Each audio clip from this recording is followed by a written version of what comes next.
Space now. Do something.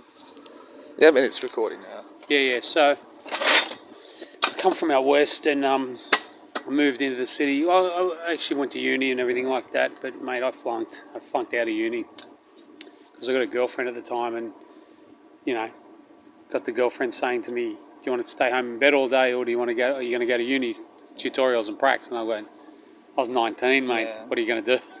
The decision makes itself.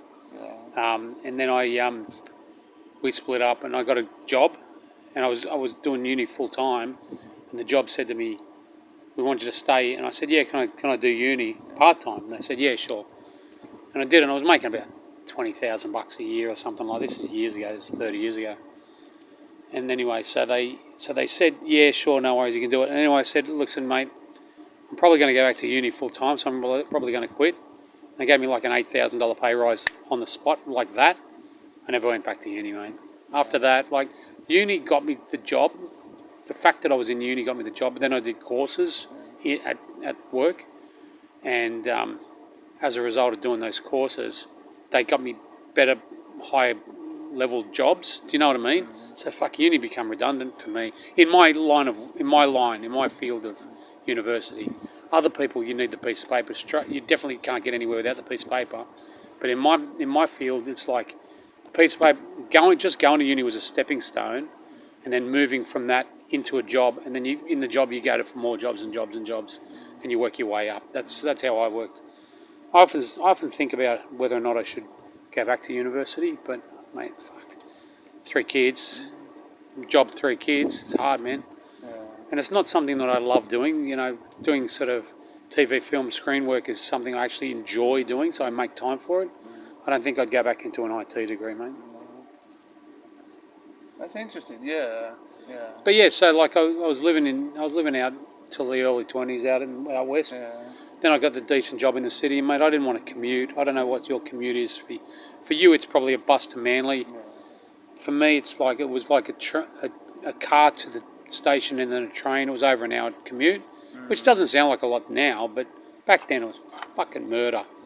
And I just I got jack of it, to be honest. So I moved into Piedmont. You know Piedmont? Yeah. Down near where Channel 10 is.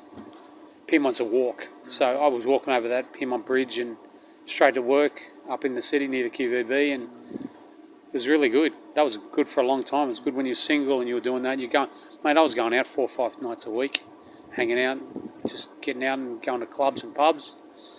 And then I went down. Then I moved down to. I got a job in Canberra, a contract in Canberra. They were paying me shitloads of money because I couldn't get anyone.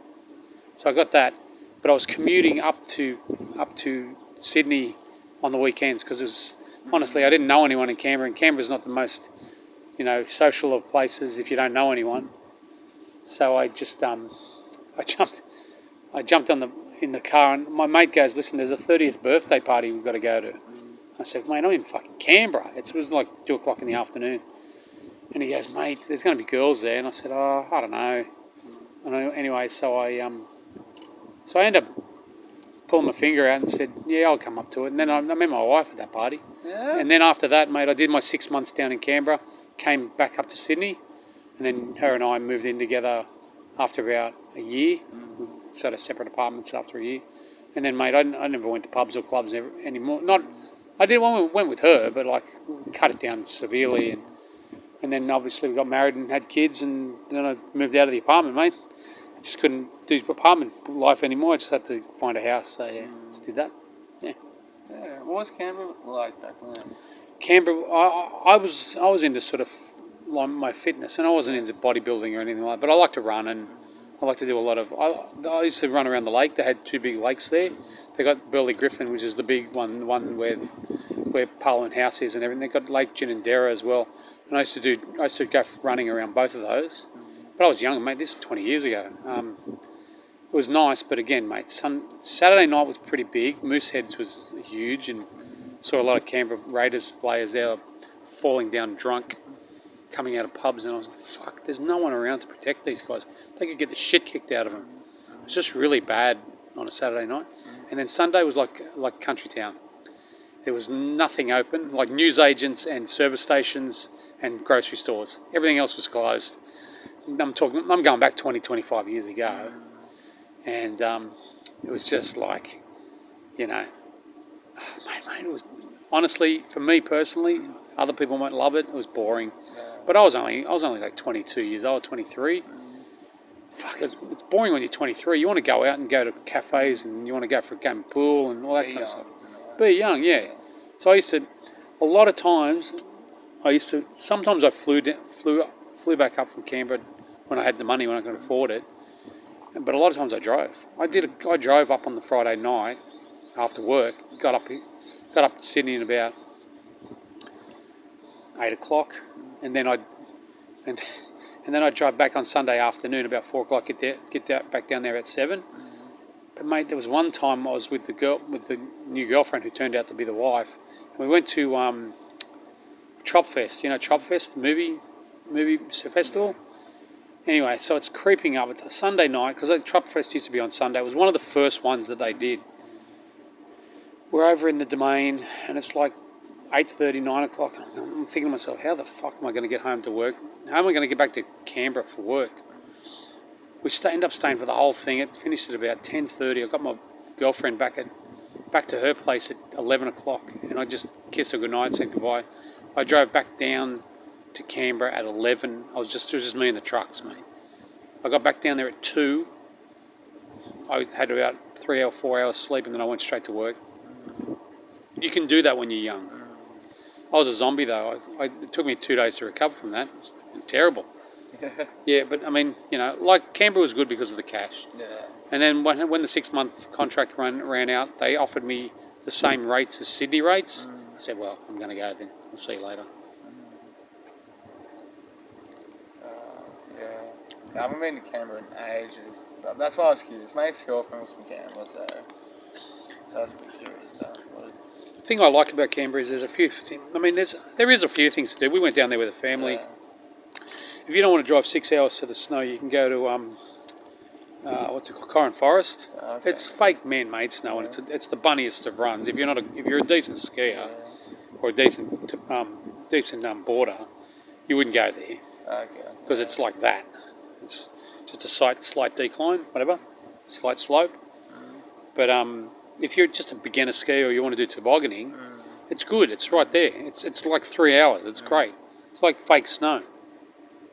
So that's good. And then they had, you know, the Questacon, and they had a whole bunch of other stuff. They had Institute of Sport and the War Memorial. We went to all that stuff. So there's stuff to do down there if you go searching. But mate, is that a place I'll race back to? Probably not. Yeah. There's other places I want to go to. We're talking about going to Ayers Rock pretty soon, or whatever. It's Uluru. Sorry. Have you been there before? Never, but we want to go. But the thing is, we want to go. And we want to find out real cultural stuff about it, like First Nations people from them, and go to some of their presentations. But my fucking kids, mate, I know they're going to... Kids, when you're there, the age of my kids, it's all about them. And they drive me nuts. Like, my wife and I are talking about it. It's like, how are we going to go to one of those cultural presentations when we've got fucking 1, 2, 3 over there yelling and screaming, being idiots? It defeats the purpose. And I don't want to pay that much cash if I'm going to go there and not going to get something out of it. Do you know? So, like, I said, should we wait about 3 or 4, maybe 5 years to go? And my wife goes, well, if you wait 5 years, none of them will want to go. I go, great, good, they can stay home, mate. We'll go there 3, 4 nights. They can take care of themselves. Don't need us to wipe their bums for them.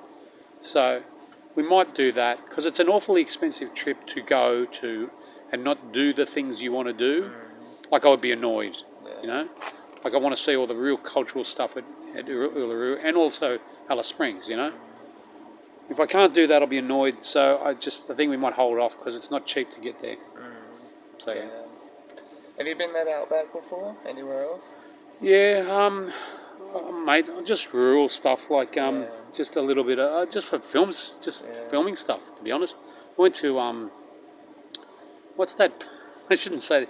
What's that park on the way down to Canberra, or on the way down to Cooma, the one where Ivan Milat was? I can't remember that. Belanglo. Yeah. So I shot a short film down there, and they put us up. There's a combination in there. unbelievably, I can't believe they get anyone to go to this. Yeah. I shit my pants when I went down there. But they put us up for the night, and or for a couple of nights, and we shot a short film down there. It was just like a surreal sort of short film that we made, and that's a pretty nice area. Yeah. But that's about as country as I've got, other than going to the snow and stuff like that. So yeah. Yeah, I haven't been there in ages either. So. Yeah, it's not a bad. I mean, it's usually a place I just pass, and then I don't. We're on to something else. But sometimes it's nice to stop. Yeah, when I was younger, I always had like a fascination of exploring stuff. Yeah. So new places always like kind of fascinate me a bit. Yeah, absolutely. Yeah. I want to see new places. I want to keep going to the same spots. We don't have a holiday house or anything. We always go to Terrigal or something. We want to go to different places every time we have a holiday. So yeah. Yeah, so I'm always with that. It's fascination to hear about other people's experiences and stuff. Yeah. Where they've been and all that. So. Well, we met fairly late in life. Like we met in our 30s, so we wanted to bounce around and do a few things before we had the kids. So we did a lot of wine touring. So I've done wineries all around Australia, other than Darwin. Yeah. But every state and territory other than Darwin, even in Tassie and everything. Like you can't believe they make wine in Tassie, but they do. But we did all the wine tours because we knew once the kids come along, there's going to be no time or none of that or minimal time for that. So that said, though, we went to earlier this year. We went to where the zoo is, Dubbo. We went to a wine tour there, and they had people to take care of the kids. So it was good, like a person that was taking. They had like a kids centre, and then people were mucking around with the kids. And wife and I just had a couple of tastes. It was good. It's really nice. Nice. Have you been watching any movies lately? Oh, that's a great question. I'm watching a TV series called Deadlock at the moment. It's an Australian TV series. It's pretty good. It's about these two lesbian ladies in Tasmania. It's quite funny. It makes me real sardonic kind of humour. It's real Aussie humour. And it started pretty well. I'm about halfway through it. Some interesting. It's like a murder mystery show. Kate Box, she's really good. And movies. Just trying to think what movies I've seen recently.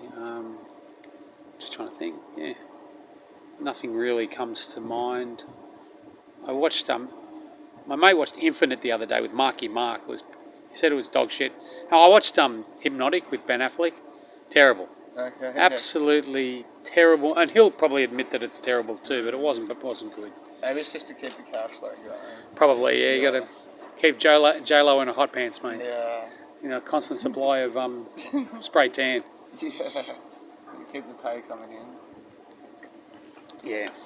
What about you? You watched anything? No, not really. I'm trying to, I'm still quite busy at the moment. I keep active, so I like to, my free time at the moment, I actually spend a lot of reading books as well. That's great. That makes sense. I'm a big book reader. Oh, God, I used to be that way. And to be honest with you, kids are no excuse. If I wanted to make time, I can. Because every time you're in at night or in the afternoon or whatever, you put the TV on, you could turn the TV off and watch and read a book. I should never say I've got no time to read books. That's bullshit. It's just I don't make the time to, and I really need to have the willpower to make the time to read them. So yeah, but I don't, unfortunately. Yeah. Call me lazy. Yeah. It's one of those things you can have it and lose it just like that sort of thing. Yeah, absolutely. My wife reads books, and we threaten the kids to read books because they've got to get better at their reading. But to be honest with you, mate, it's probably a bit hypocritical to say, hey, listen, go and read your books for school, and then I go, I'm going to go watch TV. I'll see ya. Yeah. So. Yeah. I like it. Yeah, my book. I got a massive book collection. So yeah. Anything jump out at you recently? No, yeah. I don't ask me to pronounce this guy's name, but he's some Israel guy. He's Israeli, so he's got that classic Israeli name. Yep. But he's talking about like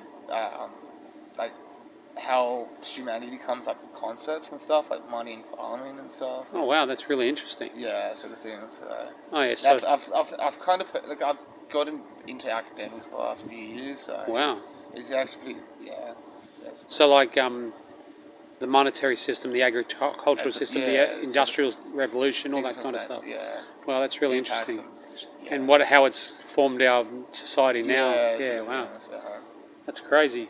Yeah, that'd be really interesting read. Yeah. Especially if you don't feel like, things are going your way, societal wise. Like why are we doing this? Like, why do I have to work an 8-hour day and then make money and then buy stupid, superficial stuff that's trying to impress people? Yeah. And I don't really care about those people. Why am I busting my ass for all that stuff? When really I should be just boiling it down to like something simple like food, shelter, food and shelter and family, basically. Yeah. So yeah, like that. I don't know if you need to go to bed, yeah. Does it sound like something? I'm actually really enjoying this, just sitting in the sun, just listening to speak. Yeah, well, it's a nice day, isn't it? Yeah, it's warm. Warm spring day, really nice area. Could be worse. We could be worse, mate. Last time I saw you was pelting down rain. Yeah, it's opposite. And last night it was pelting down rain too. Oh, yesterday was a weird weather day. Yeah, it's crazy. Got a bit of everything at its extreme. Yeah, so like I was telling you before, my son was playing soccer and they just got in there before that, and then about an hour later after he got home from soccer, started bucketing down rain. So he's like, "Thank God it didn't do that on the pitch, Dad." And I was like, "Yeah, I know, mate, because you'd be slip sliding everywhere, That's crazy. Yeah, so I don't know. Not much has been going on for me. I mean, like I said to you before the podcast, I had a couple of auditions. I've worked out now. Like the wife goes, so the audition I went for, he said, "Oh, really nice read. Thanks for the good read and everything like that. We're shooting on the 26th and 27th of September." And I said, "Okay, cool." I told my wife, I said, "I can't do it because we were away on holidays." And she goes, "Why did you even go to it?" And I said to her, "Well, I don't go for them. I go for me. I'm going so I can perform. They're a medium. They're facilitating it. I go there so I can get better at performing in front of people and learning lines and creating a character. I'm not there to, don't get me wrong, there are jobs that I go to where I pray to God that I get the job, but there are jobs where I go to just for the practice, man. So they don't know that. They sometimes they cast me and sometimes they don't, but sometimes you got to work out why you're really going to these things, and that's one of the reasons I go sometimes, just for the practice. It's like a comedian going to do, like a comedian worth $50 million goes to a crappy comedy club with 20 people in there, does it for free. He's not doing it for the money. He's doing it to practice and learn things, because all this life's a learning lesson, So yeah. Yeah, I had something similar like that. Have you heard of Bill Burr? Yeah, I like Bill Burr. Yeah, I was listening to one of his interviews when I was doing something, and he goes, "There is no turning pro as a comedian. The first few times he's just working up the courage to go up on stage." Absolutely. Sort of thing. Yeah, I agree with that. Yeah. Like, for me, it was the first acting classes I did. I'd never been before, and I'd just been doing extras for about 6 months. And I thought, I don't want to do this. And it's not substantial enough to do extras. So I thought I'd go to an acting class. Anyway, you had to learn. They gave you 3 pages. You had to learn the thing. And I thought, I like to get that done early so I can watch everyone else, because I'm nervous until I do it, and then I do it. Then I can enjoy everyone else's performances. So I said to Dave, the guy that was running it, I go, I'm going to go second. I don't want to go first, but I don't want to go last. Anyway, so I said to Dave, I'm going to go second. He goes, "Yeah, cool, go second, whatever." The first person went, and they were okay. They weren't great. A bit like me. And I went third. The first person went, they weren't that great. The second person went, and it was like a fucking A-list actor. I thought, I'm in a bit of trouble here. I thought I'm in it over my head. I thought this was professional acting school. And I thought it was people straight out of NIDA or WAPA or VCA or whatever. And I just, I watched this girl and she was so good. She's still a friend on Facebook for today. And I just watched her and I thought, fuck, this is going to be carnage. I'm going to be laughed at. I'm going to be laughed out of the green room, whatever, off the stage. But I did my little thing. I acted my little heart out, and he gave me a few notes, and I did about 3 or 4 takes of it, and away you go. You get off the stage, and then the next couple of people were about my level. Made me feel a lot better. You know, it was good. Like, it was more comfortable because after seeing this girl, I was like, I actually asked her after the class, what are you doing this for? And she goes, again, for practice. I said, you're far and away the best actor here by a mile. You've got a lot of little beats and a lot of little micro expressions, and you're so natural. And you know what I mean? Like learn film timing and all that. Yeah. And I just like, fucking hell. I said honestly, once I saw you, I wasn't going to do it. I was just going to say, no, don't worry about it. I'll audit this class, mate. I'm not doing anything. So, but yeah, it was a learning lesson for me. It was good. Yeah, that's true. Yeah. What about you?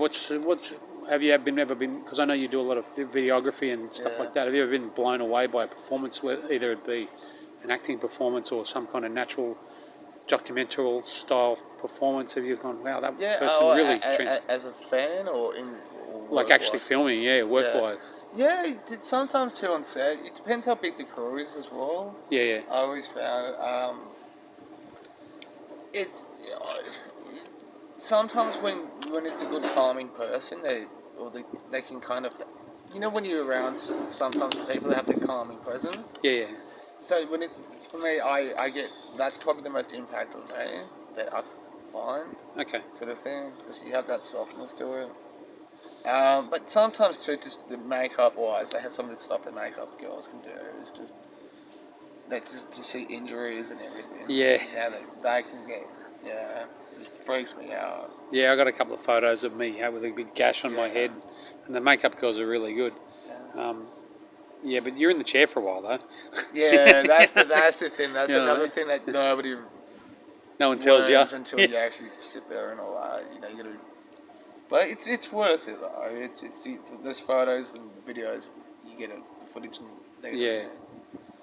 that stuff lasts a lifetime. The photos and the videos. They do, yeah, they absolutely do. I did one called Reflex or something, I can't remember, or something like that, Reaction or something like that. And I played the dad, and the dad was killed. I had blood all over my thing and a cut throat and had a gash on my head and everything like that. And they just didn't tell me. I didn't realise it was going to take like an hour and a half. Yeah. And I was like, they go, get your phone because you're going to have to be here for a while. I was like, okay. No. Talking about my ex-girlfriend, I got for one of her birthdays, I got a makeup friend to come down and to do some stuff with her and all that. So nice. Yeah, she's into like horror and all that. So they made her up? Yeah, made her up for her birthday to get photos, videos, and everything. So my makeup friends just pay for this stuff and they'll come in for free. That's great. Did she love it? Yeah. Nice. Just seeing how they do the makeup, mix it all together, and put the fake blood on the scabs and scars. Yeah, that's crazy. Yeah, I had to take a bunch of videos and photos for her afterwards and stuff. Yeah, that's right. Yeah, but she got walking around for 2 or 3 days with that stuff. Yeah, wouldn't shower, but The one that I saw, the best one I ever saw that I've seen live, other than a studio flick, was just a short film, a student short film. Was a guy made up a guy to be an alien. Yeah. But it was a guy. They got the makeup guys from Star Wars. Yeah. Star Wars obviously shot in Sydney, the prequels. Yeah. And they made this guy up as an alien. And it wasn't a mask. It was all prosthetics onto his face. Yeah. And like his head was totally bald, and he looked like a lizard a bit. Yeah. And it was just ridiculous. He was in the chair for 3.5 hours. This guy. I was like, fuck, that would have taken a long time. Jesus. Yeah. But yeah, it was. Yeah, I can appreciate that skill. Yeah. Yeah, that lighting too. I got a fascination with night lights and stuff. So when I see like a nighttime shoot, that hits me up a bit. So. Yeah, the lighting and the cinematography on that as well. Yeah. Did an overnight shoot about 6 or 7 years ago, and it was 2 overnight shoots. And the cinematographer was great. He's a professional now. And the lighting's fantastic. He made me look good, which is no easy feat, mate. Yeah. Cool. Have a breather. So I've been working all day, so I was like, so tired. Yeah. I suppose it's one of those jobs where you've got to be kind of on your feet the whole time. Oh, yeah. And what's the tipping situation like in Australia? Are they stingy, or like, because in the US they live off their tips, don't they? Yeah, it's decreased over the years. I started working in hospitality when I was like 15 or something. So a long time ago, but it's decreased because nobody carries cash around, sort of thing. Yeah, so that's true. The thing. That's the main reason. Yeah, I feel sorry for. Well, I mean, it's hard to feel sorry. I feel sorry for customer service stuff, definitely. Yeah. But even like homeless people, who's carrying cash around anymore? The people got their hat out, or they got their towel on the ground, they're busking and everything. Like, do you have PayPal? Do you have EFTPOS? No, they don't. So I don't know how these people make money now. Yeah, that's the thing. So because these people work on cash, Yeah. So, yeah, I don't know. So did I see the last time I saw you? Were you wearing high vis? I don't know what I was wearing. I just didn't know if you worked in labouring as well, or you did hospitality. Just in hospitality. Yeah. I might have been wearing whatever I was wearing. I don't know if you ride a bike or something like that, or maybe I was wearing.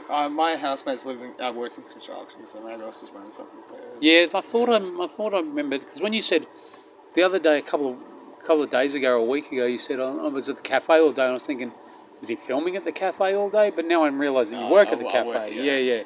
Because I remember I thought I had a distinct vision of you wearing like a yellow high vis shirt, and I thought you were in construction or in some kind of labouring job. Maybe I was wearing something with my housemates, because that's what they do. Yeah. So they're all at home today. No, most of them are out and about, but Justin, he's got his kids and stuff around. So so you can't get a real chasing quiet. Yeah, that's okay. Teenage girls, so I can't really tell them what to do. Oh, so there's teenage girls there. Yeah. Do you ever get them involved in these kind of things? No, I don't. They get their own lives. It's from what you got boys, right? I got all boys. Yeah. From what I can kind of gather from people, it's when they're children and growing up from birth to teenagers. Yeah. Boys are a lot more easy to deal with, sort of thing. I think it's a lot more obvious that they've got a problem. Yeah. Because they get in punch-ons, Yeah. I've been told that too. I've been told that by comparison, they're a lot more easy than girls. Really? Yeah. With boys, like I said, but that's the good thing about boys. They said that it's a bit more black and white. You know when they've got a problem with you, because they push you around. Yeah, and then when girls don't talk to you, I think girls. You got to work it out. You got to work it out a bit more. But I think because with guys, the boys, chuck them $20 and stuff to guys, sort of thing. Absolutely. I just did that the other day when they were still in school. Holidays a couple of weeks ago. I was just like, because they were inside and it was a day like today, and they were just doing their video technology and everything. I was like, fucking just go up to here's $20. Go up and get yourself some lunch and get some lollies and they go. And they were gone for hours. Yeah. They went to the park. Like they took a soccer ball with them. They went to the park. Yeah. And then they went to the shop. They were starving after that. They got some McDonald's or some other sushi or whatever they got. And then they got some junk food and came home. So it was good. So with boys, you can do that sort of things. So and what about? Did you say you've got an ex-girlfriend or a girlfriend? Ex-girlfriend. That was my ex. I talked about it because we talked about she's from Canberra. That's what got me thinking about. Yeah, I just didn't know whether or not she comes over. No, she used to, sort of thing. So we're broken up since, but yeah. Okay. And what about your friend? Is that somebody that you've known for a while? The one that got made up with the makeup? No, she was my ex. Sorry, yeah. So I thought that ex-girlfriend was doing the makeup. No. My friend, she was the makeup artist. Oh, okay. Doing my ex-girlfriend, because I got it, And what about the friend that does the makeup? Is she through Phil. Oh, really? Okay. Yeah. Did she get a lot of regular work or no? Yeah, she's really good. So I thought, it would be good, because my ex-girlfriend, she's into obscure stuff and really updated stuff, so I thought it would be... She enjoyed it, so I thought it would be different. She's quite the individual, put it like that. Yeah. Did that happen recently? No. That was a while ago now. Oh, was it? Yeah, that's over 5 years. Oh wow, okay. Yeah, because you just mentioned Canberra. I'm like, it's got me thinking. Yeah, no worries. Yeah, so and so you got 2 roommates. There's 4. There's 5 in total, but there's 4, so there's 5 in total, including me. And do they all? I assume everyone gets along. I suppose. Yeah. Pretty cruisy. Yeah. We've all been there for years. My landlord, Harry, he lives with us, and the whole thing's been paid off. So it's all in 5 in a house, or is it a block of apartments? 2-story house. 2-story house. Okay. Harry, my landlord, he lives there. And what's it like? What's it like living with sort of 4 or 5 other people? You got your own. You got your own TV in your own room and all that kind of we've got our own space and stuff, and that's it. Yeah. Yeah. So we've known each other for years now, so it's pretty crazy. So. Yeah. Okay. So you've been here for years? Yeah. Years, a long time. Oh wow. Like 9, 10 years. Wow. Okay. Yeah. Because my landlord, he's pretty crazy and stuff. So he's pretty he's not fancy straps. So he's not like. Yeah. Okay. Yeah, sort of thing. The rent's really, really affordable. Yeah, that's great. So. If he's completely paid it off, he's probably not stressing out about getting rent and all that kind of stuff. Like he's really relaxed and stuff. So. Okay. Yeah. And I would imagine it makes it a bit cozy when your other mate or one of the other roommates brings his daughters over. Yeah. Do they ever stay over? Yeah. Wow, that's pretty cozy then. Yeah. So they've got an open door because they're teenagers too. So it's. Jeez. So. Must be a big house. Yeah, it's just like I said, we've got our own space and rooms and everything. Yeah, so we turned our study into a spare room just in case one of the kids are there. They kick that out, then that stays in the spare room. Sort of thing. Do you ever? That's right. You don't see your folks regularly. I was going to ask if you ever crash over their place. Yes, very occasionally, so here and then. Yeah. Yeah, but my sisters are there and they got kids as well. Oh wow. Sort of thing, so. 4 older sisters, and what's behind you? 3 younger sisters and 1 brother. So 2 boys and 7 girls. Yeah. So you grew up in a very estrogen-rich house. Yeah, very. I saw a lot of arguments here, pulling brushes and stuff inside and shelling blocks. Wow. Okay. Yeah. See, this is stuff that we'll never know. We were hoping for a girl, but we weren't lucky enough to get one. Yeah. So.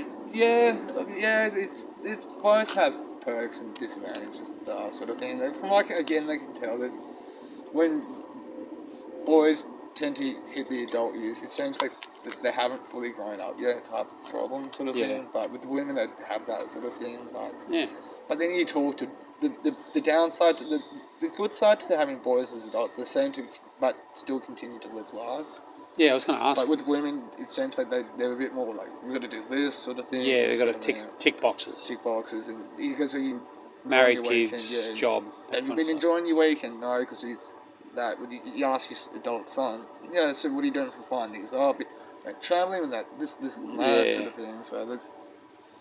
Yeah, I know what you mean. Sort of I totally, because my wife's the same thing. Yeah. She's with her girlfriend. She's like, "What'd you get?" So we took the kids out to the park. They had fun. Then we went and had lunch. Then we had some people over for dinner on Saturday night. It's got to be certain formal things. Yeah. Whereas with me, it's like, mate, I watched the footy. Yeah. Had a couple of beers and watched the football, and that's it.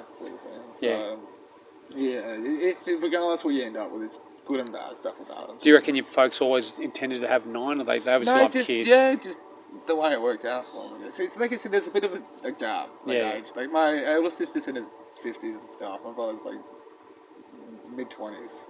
Wow, that's a big gap. Yeah. Yeah. Okay. Yeah. That's good. Yeah. So did they come from big families? Like, is your dad? My dad did.